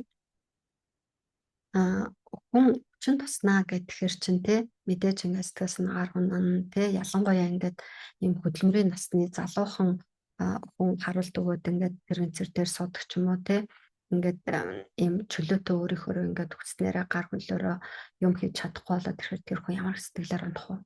Яаж бухимдах вэ те? Тэгэхээр тэр бухимдлаа тэр уур уцаараа хэн гарах вэ? Дэрэгдэн цагч байгаа их нэртэй гаргана. Тэгээ тэр ихнэр ингээ нэг өдөр сонслоо, 2 өдөр сонслоо, 1 сар сонслоо, 3 сар сонслоо, 1 жил сонслоо. Одоо тэр хүн юу гэж бодогдох вэ? Йоо, эстэнэр ямар хэцүү юм бэ? Ингээ дандаа ингээл юм тий ингэж зүтэрч, ингэж шаналж जैन, ингэж ууралж бохомдож байгаа энэ хүний яриаг сонсоод чи ямар хэцүү юм бэ? Биш тий ийм юм сонсмооргүй байна гэж өөрөө ирэхгүй тэр нь бодогдсон ш. Тэр одоо тэр хүний юм бодчих. Сонсоход бодож байгаа хгүй. Тэгэхээр хандагийн хувьд ч гэсэн одоо энэ чихний асуудал юутай холбоотой юм гэхээр тэр сонсоод байгаа юмтай нь холбоотой.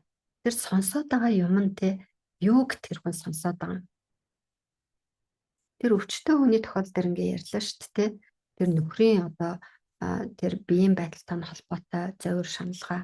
Тэгээд тэр хүснээрээ юмаа хийж чадахгүй те гэр орноосоо гарч чадахгүй хин нэгний хараан дэм шиг болцсон байгаа тийм хүний өстой хий бүтээ гэдэг ингээд яг эд насан дээр байгаа хүн тэгж гэрээсээ ч гарч чадахгүй болцсон байгаа хүний уур уцаар цохол тэрийг сонсох нь хэцүү байсан учраас тэр хүний сонсол модчих ш.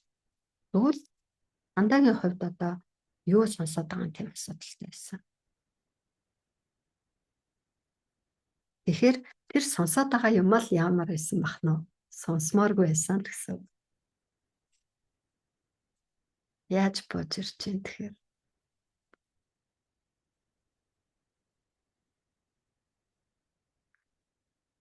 тэгэл тассан хүмүүс сонсол моддаг тий. Тэгэнгүүт ямар одоо хүмүүс илүүтэй сонсгол мод юм бэ гэхэлэр би юм сонсмооргүй байна. Би юм муухай яриаг чинь одоо уулмааргүй байна. Битгий юм миний чихэн дээр чи ярьчи. Энтэр гэж ярьдаг хүмүүсийн сонсгол нь мод. Яагаад тэр хүн өөртөө хэлээд байж би сонсмооргүй байна. Тэгвэл бидний энэ бүхийдэс чинь ингэж чихтэй байхгүй юу? Тань юу хүсэж байгааг чинь биелүүлэхэд бэлэн. Тийм учраас сонсмооргүй байна гэдэг юм чинь одоо тэгээд сонсголын муудуулъя да гэж бодоод ясан бахна. Тэр хүний сонсгол нь мууж байгаа юм шиг. Тэр ихтгэл би яагаад шилцүүдэг болсон гэж. Намайг жоохон байхад манай аав нүдэн шилцүүдэг гэсэн. Тэгээд манай дээдлийн нүдэн шилцүүдэг гэсэн. Манай том ихч нүдэн шилцүүдгөө гэхдээ намайг ингээд тухайн орох үед манай том ихч гадаад руу явцсан байсан. Тэгээд би нөгөө шил зүх надад гоё яагаад тахгүй юу. Тэгэл шилий чин зүү ихэд тэгэнгүүт аав минь хүү зүүж болохгүй энэ хараа муутай хүн зүүдгийн миний үгийн нүдэн зүгээр юм чинь ингээд шил зүүж болохгүй гэл. Тэгэл одоо бодвол ихчвч бас тэгээд тэгдэг байсан байлгүй дээ. Тэгсэн чинь би энэ шилийг л зүй гэж тухайн үед тэгж бодож исэн. Тэгээд тэр шилийг зүй гэж би ингээд их хүсээд тэгэнгүүт хараа муутай хүн шил зүүдгийн гэж илчээр одоо би юу гэж бодож байна. Тэр жоохон хүүхдийн ухамсарт болвол миний хараа муутахаар биш шил зүүх юм байна. Бис та нэрээ шилэл зүүмээр байна гэд бодцсон учраас энэ нөхрийг одоо шил зүүлэхийн тулд харааг нь л муудах юм байна гэж миний нүд ойлгосон биш. Тэгэхээр манайхан бүр хүний эрүүл мэнд гэдэг чинь тэр чихээрээ бидний бодол, бидний юу сэтгэж чинь, юу бодож чинь, тийм ээ? Юмд яаж хандж чинь, хүнд яаж хандж чинь тэрнтэй ч холбоотой. Тийм учраас дотоод хүчээрээ илааршгүй 1 2 гэдэг хөтөлбөрийг багш нь гаргаж явж байгаа шүү. Тэг хүмүүс ингээд бодохдоо ингээд аахгүй юу. Өө би ингээд гадаа жоохон даарцсан болохоор ингээд ханаа төрчлээ. Эсвэл нь дороосоо даарад ингээд бөөр өвдчлөө ч гэдэм үү ингэж бодоод байгаа. Тэгтэл эн чинь бүр үнэндээ таны яг сэтгэл зүйтэй ч холбоотой. Энийг одоо хамгийн анхны дотоод хүчээр илааршгүй 1 хөтөлбөрийг өнгөрсөн жилийн 11 сард багш нээсэн шүү. Тэгээд тэр 11 сараас хойш ингээд өчтөө хүмүүстэй уулзаад одоо эмнэлэг дээр багш нь ингээд юу яадаг шүү. Сардаа нэг 5-6 удаа ингээд үзлэг хийдэг байхгүй юу. Тэгээд тэр өвчин яриад орж ирж байгаа хүмүүстэй ингээд ярилцахад бол бүр зоолттой сэтгэл зүйн шалтгааныг нь би гаргаж ирдэг. Тэгээд тэр хүмүүсээс ингээд асуухад яг тэр нь байдаг. Ирдэг. Тэгээд хүмүүс тэрийг ингээд хүлээж авах дурггүй. Яагаад гэхээр хүмүүс ингээд өвчин над дээр ингээд хэлж ирэхгүй хийсэд ирсэн. Одоо би энэ өвчнөө эмчдэр очиод эмнэлэг төвтүүлээд эмчлүүлээ. Би ямар юм уул идэх үү? Би ямар тариулал идэх үү? Би танай эмнэлэгт одоо энэ өвчнөө тэд хоног хэвтэ эмчлүүлвэл энэ зүгээр болох уу? Гэдэг ийм л зүйлийг өвчтөд хүсдэг. Түүнээс биш би ингээд зөвлөд тэр хүний ингээд юутай холбоотой энэ өвчин чи үүсчихэд байна гэдэг ингээд одоо жишээлбэл сая энэ хандагийн сонсгол мод чинь чихний асуудал байна гэхээр би тэр чихэн тийм юм тусаа тийм тариул гэхээсээ илүүтэй би яах нь тэр хандагийн хийж байгаа ажилтаа те юу сонсоод яагаад тэр юм сонсох нь тэр хүн тийм төвтэй хэцүүтэй болчиход байгаа юм гэдэг асуудал дээр нь би ингээд ажиллаад өгөх юм бол нь хандагийн сонсгол нь зүгээр болох гэдэг байхгүй юу. Тэ ингэж огшин ажиллаад байгаа.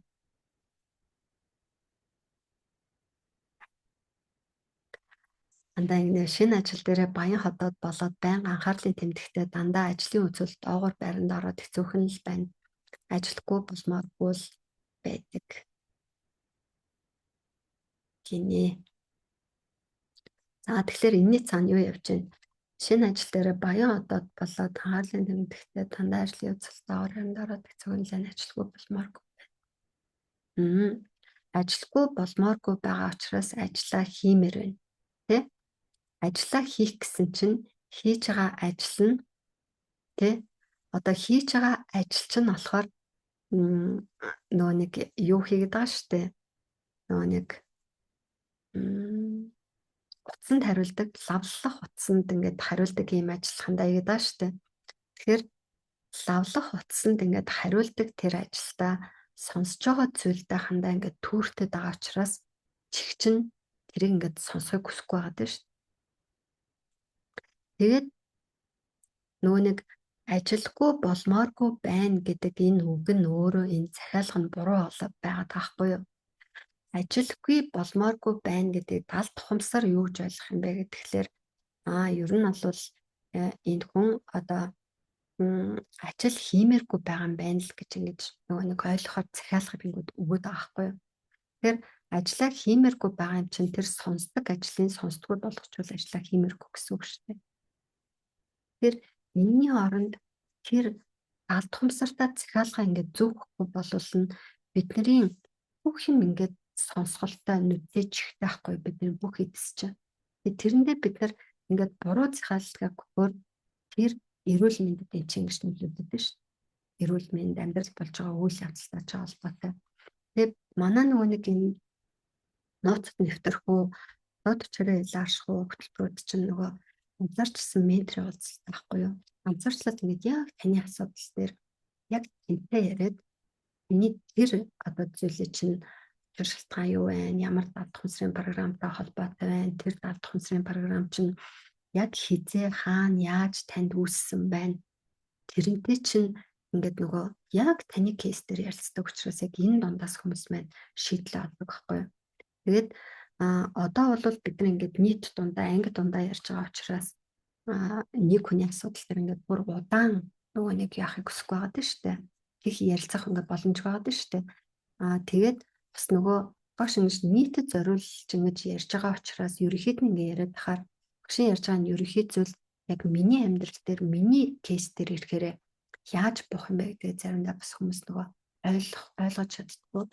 Тэгвэл энэ газарчсан хичээл дээр яваад орохоор чинь өөрийнхөө кейсээ ингээд яриад тийм ээ. Тэгээд яг тэрнийхээ шийдлийг олж авчдаг байхгүй юу. Тийм болохоор дотоод хүчээр яларшгүй 1 2 нууцад нэвтрэх энэ хөтөлбөрүүд яг таны тэр асуудал дээр чинь газарчсан менторын уулзалт явдаг болохоор маш үр дүнтэй явдаг. Тэгээд дотоод хүчээр яларшгүй 1 2 болохоор яг энэ далд хумсрын эрүүл мэндэд яаж нөлөөлөд байгаа юм бэ гэдэг дээр нь ажилладаг. Нууцад нэвтрэх болохоор эрүүл мэндээс гадна одоо бидний ингээл харилцаа, сая ингээл бид нар ажил төрөл гэж олон юм дээр ярьлаа шүү дээ. Яг эрүүл мэндээс бусад тэр харилцаа, мөнгө, санхүү, тэгэл нөгөө өөрчөө хүний амьдралын том салбарууд юу вэ гэж амжилт заацгүйтэл тэ гэдэг ингээд бусад зүйлүүдтэй холбоотой өөртөө итгэл тийм ээ. Энтэй холбоотой зүйлүүдээр нууц нэвтрэх хөтөлбөр дээр ажилладаг байхгүй юу? Нууц нэвтрэх болохоор 3-7 хоногийн хөтөлбөр байгаа. Яаж хичээл хамрагдах вүлээ гинэ. За баярлаа. Тэр сургалтын сууя хизээ эхлэх вэ? Ямар хугацаатай вэ? Гэсэн энэ хүмүүс маань юу яхаар бушууга чат чирээ тэгэхээр мэдээллийг явуулчих. Бас энэ амжилтын томьёо гэдэг группад ороогүй хүмүүс байгаа тэр группад ороорой.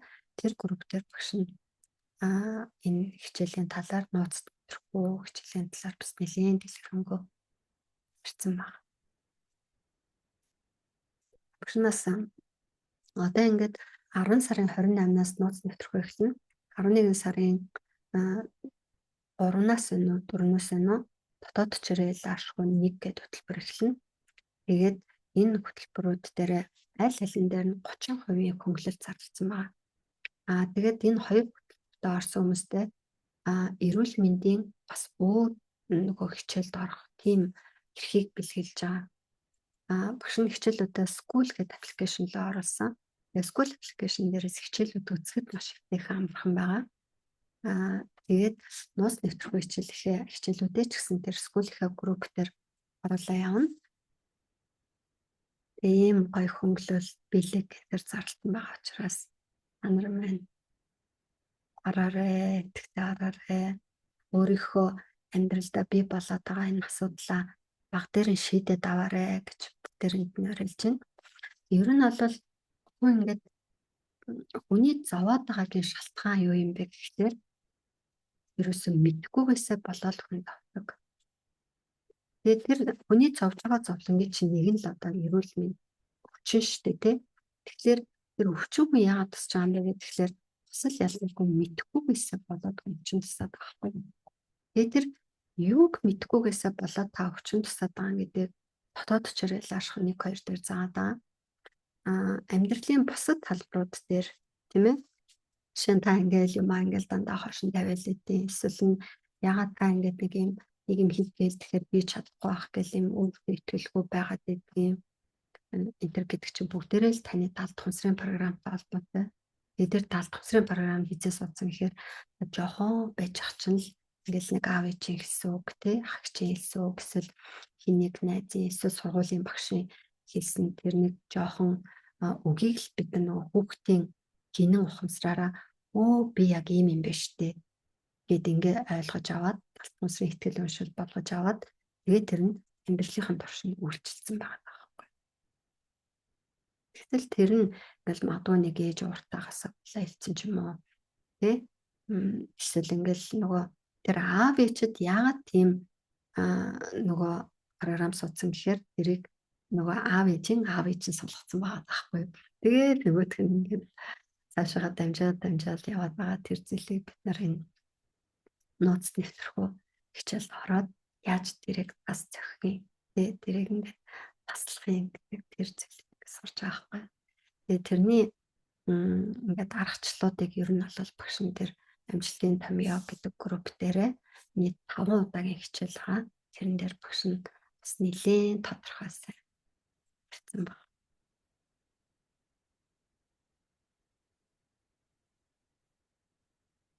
Тэгэхүү ингээд тэр мэдгүйгээсээ болоод зовдөг, мэдгүйгээсээ болоод өвддөг гэхээр одоо тэрийг ингээд мэдэх хэрэгтэй байгаад шүү дээ тий.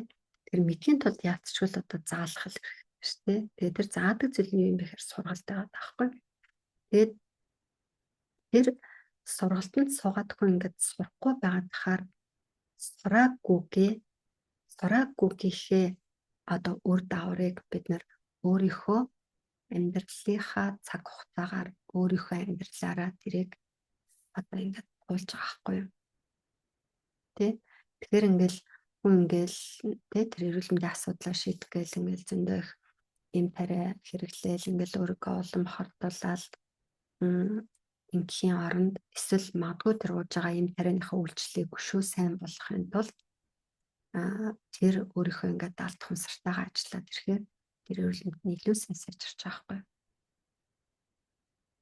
Хүмүүс одоо ингээд нөгөө нэг нийгэм дээр ингээд эмнэлгийн нэр хүнд ингээд маш их муу болсон ба штэ тий. Тэгэл ингээл энэ чимч муу, энэ чимлэг муу, өстө манай эмч нар тэгдэг Монголын эрүүл мэндийн салбар сүнцэн гэж гадар ингээд зөндөө яриад тий. Тэнгүүд ийм ихтгэл өнөмсөлтэй хүн эмчдэр орж ирээд эмчилгээ хийхээр ингээл манайхан чинь шал димэлээд гэсэн шүү дээ. Одоо ингээд баг димээ цаг чалдж байгаа юм болов уу, нүгж байгаа юм нөлөөлөгч юм болов уу, гүйч юм болов уу гэл ийм сэтгэлээр хүн эмчид үзүүлэхээр тэр хүний өгж байгаа зөвлөгөөнд нь хэр одоо итгэх үү, хэр өгж байгаа зөвлөгөөг нь дагах уу тий. Энэ ч одоо уугаад нөлөөлөх юм болоо да балан одоо манай Монголын эмийн чанар муу гэсэн штэ гэж бодоод эмийг уухаар тэр эм нь одоо нөлөөлөх үгүй юу гэдэг чинь ингээд маш асуудалтай болж байгаа байхгүй юу.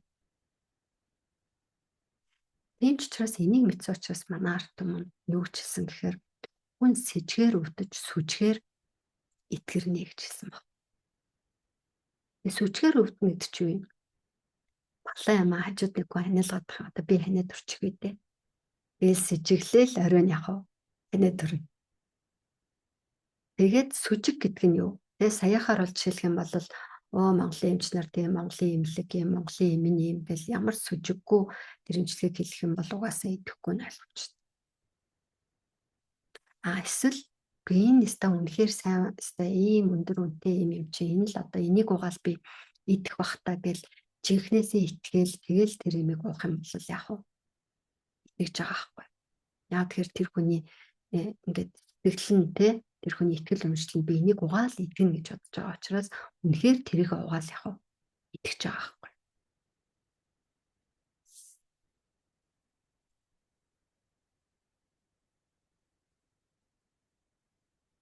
Цэгийн бага ангийн найз маань нэрэл надаас үнэхээр илүү тоогоо бодож маш хурдан уншдаг байсан. Би ч муу байна да гэж боддог байснаас саналаа. Одоо ч гэсэн нэг л дутуу байгаа юм шиг санагддаг. Хүмүүс магтаад байдаг.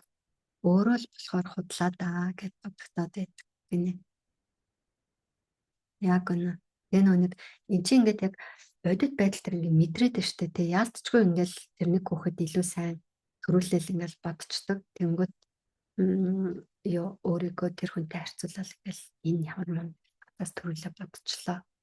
Тэгэл ингээл мэдэрч байгаа энэ мэдрэмж чинь болол яг өөрийн чинь ярэ би арай дутуу юм байна.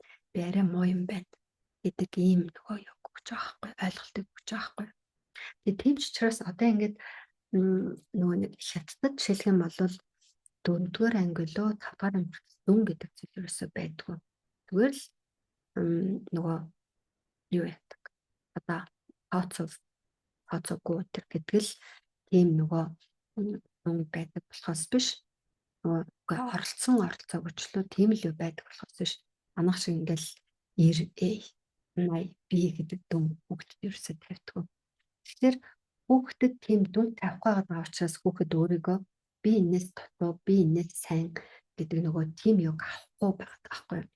Тэгээд хожуу ингээд нэг 5-6 дугаар ангид орцсон үед ч юм бол хүүхдийн сэтгэл зүй 1-2 дугаар ангид байгаа хүүхд тийм эмзэг биш байгаа учраас тэр хожим дүн тавихад бол хүүхд тэр дээр нэг ахтар эмзэглээл өөртөө тусгаж аваад би сайн байна, би муу юм байна гэж ингэж бодохгүй байхгүй юу.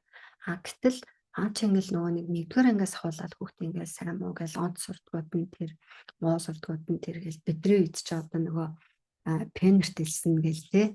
Тэгэл одоо хамгийн мундаг төрүүлэл пенерт илсэн жоохон муу ингээл дараа нь пенерт илсэн тэгэл нөгөө юм газ төзөдөг тэнгүүд нөгөө сайн хүмүүс энэ чинь нэг зэхэр хэмжээстэй гастик энэ төр зөөдөг те. Дөнгөж чинь бид нар ингээд тийм хүмүүсийг энэ ямар мундаг вэ. Тэгэл тэгжаагийн цаана өөрийгөө би дутуу байна гэдэг мэдрэмжийг танд авч байгаа гэсэн. Тэгэл би дутуу байна гэдэг энэ мэдрэмжтэй хүн чинь яалтчгүй өөртөө итгэхтэрлэн за ингээд юм дондор. Тэгэл эцэг эхчүүд яадаг вэ? Хүүхдээ ингээл жоохон бахтан чи чадахгүй байна, чи болохгүй байна. Чи ингээл нөгөө нэг өөртөө итгэхтэрлэн байхгүй болгочоод тэгэл ингээл нэг 10 11 дээр ингээд ороод ирсэн чинь нөгөө хүүхдээсээ чи чад ямар доочгүй. Аль хүүхдүүд ч ингээл явж хаа чи ихтэй нормаас юм гэж байж байдаг. Тэгэл өөрөөсөө гараараа тэр хүүхдийн өөртөө итгэлийг тэ байхгүй болгочоод тэгээд дараа нь гинт нөгөө хүүхдээсээ тэрийг ингээд шаарддаг байхгүй юу? Тэгэл хүүхдээ ингээл жоохон бахт өгөнд ор томоотой бай. Ээжийнхээ өгөнд ор, аавынхаа өгөнд ор, багшийнхаа өгөнд ор ингээл баахан өгөнд ордгол ингээл өөрийн баг үзэл бодол ямар ч мэдэл байхгүй тийм байвал нь сайн гэж төсгсөн. Тэгэл ингээл нэг аамаа хөдөө явал ирэхээр ээжийнхээ өгөнд сайн орсон миний хүү гэл. Тэгэхээр ээж нь сайн орсон гэл тэгэхээр нөгөө чихэр мэхэр гоё очиж өгөл. Тэнгүүд нөгөө хүүхд чинь би чи ингээл аав ээжийнхээ өгөнд ороод багшийнхаа өгөнд ороод үнний өгөнд орол ингээл ээжвэл би чи сайн юм биш тийг ойлгоцсон. Тэгсэн чинь гинт ингээл 10 11 дээр ингээд ороод ирсэн чинь за минь хөө ямар мэрэгчлээ болох юм гээл тэгсэн чинь нөгөөдг нь баг. Бид тэгэхээр гинт орл. Чи ч одоо ямар сони аль хүүхдүүд ч гэсэн би тийм болно би юм болно гэж яриад явж байгаа чи ч одоо ямар мэрэгчлээ болъё гэдэг ч мэдтгүй юм уу. Тэгсэн чинь урд нь яасан өөрөө болохоор өөрөө бодож болохгүй, сэтгэж болохгүй, өөрийнхөө дураар байж болохгүй, өгөнд сайн ор, тэгвэл нь сайн хүн гэсэн. Ийм асуудал зөндөө байд юм билээ манайхаад. Тэгээ энтэйгээ би зөндөө ажиллаж сурж байгаа. Ангита хичээлүүдэд орж ирсэн хүмүүстэйгээ энэ талаар бас зөндөө их ярилцж байгаа. Тэгээд энэ дундаасаа бид нар бас маш олон зүйл ингэж ойлгож авч байгаа. Тэгээ нууц нэвтрхүү гэдэг 3 сарын хичээл аахгүй. Энэ 3 сарын хичээл дээр бид нар 2 удаагийн өглөөний хичээл дээр дандаа лекцтэй, йогтай, бяцлагтай. Оройны хичээл бас 7 хоногт 2 удаа. Тэнгүүтээ өнөөдөр бид нар ингээд яг ярилцаад байгаа шиг оройны хичээл дээр бид нар ингээд бөөнөрөө суугаад гоё ярилцдаг байхгүй юу. Тэгээл өөртөө гоё гэж яриад маш амттай юм гоё уулзсан. Энэ нэг одоо бид нар ингээд бас нэг арай том нөгөө групп дотор ингээд ярилцж байгаа учраас бас хүмүүс маань тийм нөгөө илэн талангүй биш. Жохон нэг нууцлагдмал те далд штэ те. Яг нөгөө төвтөр дотор ороод ирэнгүүт бид чинь ингээд нэг 20 30-уулаа 30 40-үүлээ цөөхөлөө учраас тэрэн донд бид нар ингээд өөр гоё ярилцаад өөрийнхөө асуудлыг хүмүүсийн ингээд кейс дундаас өөрийнхөө бас асуудлыг олоод тэрийгэ засаад ингээд явдаг байхгүй юу. Тэгээд энэ хичээл маань нуус нэвтрхүү энэ жилийн 2 сард явагдсан шинэ хөтөлбөр 2-оос 5 сард анхны удаагийнх нь явсан.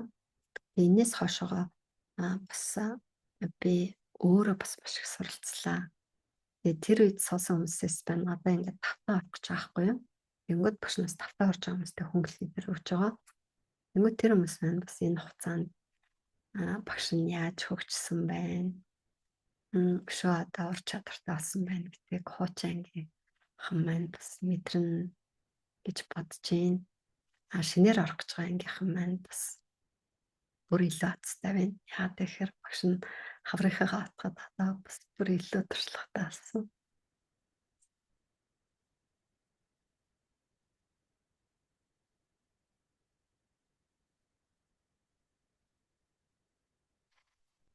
Яг тэгээд өнөөдрийн ингээд уулзалтанд орж ирсэн бүх хүмүүстээ баярлалаа. Тэгээд энэ дундаас ямар ч гэсэн өөртөө хэрэгтэй сан шийдлийг олж авсан баха. Таны дотор бас ямар програм яваад идэм байна, юутай холбоотой идэм байна гэдгийг олсон байх гэж бодож байна. Тэгээд маргааш бас нэг сэдвээр хэдүүлээ ярилцсан. Нэг сэдвээ тоглоогүй байна. Та нар бас яг нэг ийм асуудал байгаад байна. Энэ дээр ярилцах уу гэж санаа оноо айлах юм бол бас багш нь тэр чинь хүлээж авна. Тэгээд тайцдаг өнөр амралтын өдрийн арай ярилцахад бас сайхан байлаа. Хааштай хитүүлээ бас. За юм асууж хөө. Арамд чи таа. Би одоо нэг ажлыг хойшлуулж байгаа л яг цагийн болохоор л нэг юм тэгэл шамбад орчтой юм байна. Тэр одоо ямар даал програм байна гэж байхгүй л гэж. Хийхгүй ш тэгэл цагийн тулгаж байгаа л тэгэл хийдий. Уг нь анхнаас нь л хийгээд яваад юм. Заримдаа боддоо ш нэг хойшлуулдаг юм байна гэх. Энэ тухай чинь л одоо бид нар саяжингаа ярилцлаа шүү дээ. Ер нь бол энэ бол хүүхэд байхаас ингээд суудсан юм байна. Тэгээ хүүхэд байхад биднэрт аав ээж ах их ч өгдөг байсан бахна. За дараа бол гэдэг үгийг хэлдэг байсан бахна шүү. Нэг юм хийж үзгээл тэгэнгүүт дараа бол. Тэгэл яг одоо гарыг тэгэнгүүт жоохон байж дараа нь гарыг завтаа болохоор гарыг яг одоо хамт тоглоё гэл тэгэнгүүт ээж нь одоо юмаа хийж чинь ээж нь юмаа хийгээд дуусахаараа чамтай тоглоё. Яг одоо гарч та гоё кейк идээ ээж гэлдэг юм гот. Ихтэлээ яг одоохондоо ингээд ээжхэн цалин арай бууаагүй байна. Ээжгээ цалин буухаар идэлээ гарч гоё уртай юм авч идья. Тэгэл энэ юмыг бид нар сонссоор хагаад яасан баг таа. За ер нь хоошин тавина гэдэг чинь сайн юм байна. Тэгэл нөө бас ингээд сургуульд орсон цагаас эхлүүлэл бид нар ингээд бас нэг шалгалтын өмнө ингээд гин тухай ороод юм айтгчтэй сүүлийн мөчөд тэгэл багш нар тэнгууд бас загиндаг те одоо би ч гэсэн оюутнуудаа загиндаг та нар ингээл хизээ шалгалт болох гэдэг мэдж байгаа байж явцад нь ерөөсөө хийдгүү тэгэл за мараа шалгалтаа ихээр л урд өдрийг ухаанчлаагүй суугаал их ямар хэрэг байна тэнгууд нөгөө нэг 10 жилийн багш нар ингээл тэгж хэлсээр байгаа л өө сүүлийн мөчөд угаасаа л ингээ угаасаа хийдэм чин дээ бид нар угаасаа л тэгдэм чин гэл тэгэл тэр нь оюутан болсон ч гэсэн адилхан дагаал явж байгаа юм тий. Тэгэл их сургуулаа төгссөний дараа ч гэсэн тийм ээ. Нөгөө 10 жил оюутан энтер байх үед шалгалтаа яг цагийн толгож байгаа л хийдэг шиг яг тэр програмаараа одоо ажил төрөл дээрээ ч гэсэн тэгэл яг сүүлийн хугацаа болохоор гин тухаар юм байдаг. Түүнээс ингээл за тэдэн гэхэд бэлэн болгоно шүү гэл өмнө нь олон мэдж байгаа шүү тий. Тэгэхэд тэгэл явсараа л болгож байгаа. Тэр програмуудаа ажиллах хэрэгтэй мэлээ. Програмаа олоод ингээд ажиллаад эхлэхээр яг тэр нөгөө тэр гаргадаг ингээд зан тэгээд жишээлх юм бол бид нар хойшлуулах тэр ярьж штэ. Тэр хойшлуулад идэг тэр хүчин ингээд сулраад идэм бэл. Энийг маш олон зүйл дээр анзаарч байгаа.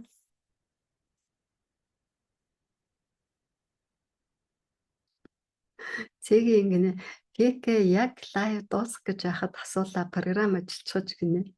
Яг ингээл түрүүнээс асуулт байна уу гэж хахад асуухгүй чийснэ гинт яг дуусгалангууд яаж чинь эн чинь ч гэсэн ингээл нөгөө хойшлуулдаг програм ч байгаа зү тий. За юу ч гэсэн ярьжийг дараа нь асууя. За хүмүүс асуужийг дараа нь асууя гэж байгаа л яг дуустгийн даваан дээр асууж шүү дээ тий. Тэгээд ийм жижиг зүйл төр ч гэсэн бидний програм чинь ингээд яг ажиллаад байгаа. Яхан нэр нэг ингэсэн нэг түрүүчийн 7 хоногт танхимын ивент болсон байхгүй юу?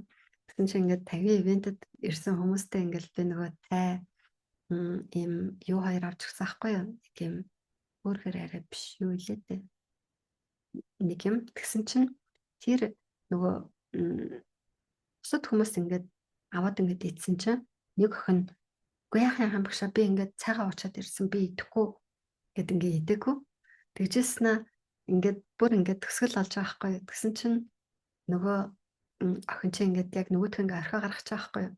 Тэгэхээр би юу гэсэн гэхээр чамд хүнээс юм авч чаддгүй юм програм байна. Чи яг одоо над хүнээс юм авч чаддгүй програмаа тайлаад би одоо ингээд хүнээс юм авах хэрэгтэй, бэлэг авах хэрэгтэй гэдгээ чи зарлан туугаглаад тэгээд наадхаа чи аваа яваа. Тэгсэн чинь тэр охин тэгж аахгүй юу. Нэрээ би хүнээс ингээ юм авч чаддаггүй. Тийм болохоор нэрээ ингээд надаа юм гой бэлэг ерөөсөө их ирдэггүй гэж аахгүй юу. Тэгээ нөө нэг Яагаад тэр гоё бэлэг авч чадахгүй юм гэхээр тэр бэлгийг өөр ингэж хүлээж авч сураагүй учраас тэр бэлэг нь ингээд хүн тэр хүнд гоё бэлэг бэлтэж ирэхгүй байгаа байхгүй. Тэгээ тэр нь ганцхан бэлэг дээр биш, зүгээр ингээд нэг ивентэд ирээд тэг багш ингээд ивентэд оролцож байгаа хүмүүст авч өгж байгаа тэр зүйлийг ингээд юу өгөх гэхээр тэрийг ч гэсэн авч чадахгүй. Тэр програм гэдэг чинь ингээл яг л ингэж ажилтг юм билээ манайхаа. Энэ програмаас одоо салцгаа. Хоош нь тавьдаг тэр зангаасаа бас салцгаа. Яг одоо тийм ээ 10 сарын 28-нд 11 сарын 3-нд 2 хөтөлбөр эхлэх гэж байна. За тэгснийхээ дараа ингэснийхээ дараа одоо он дуусгаж байгаа юм чинь юу гэсэн шинэ он эхлэхээр болъё. Одоо ямар юм яах гэж байгаа юм чинь тэрнийхээ дараа болъё гэдэг хоош нь тавьдаг энэ програмаа яг одоо тэрнээсээ салаарай.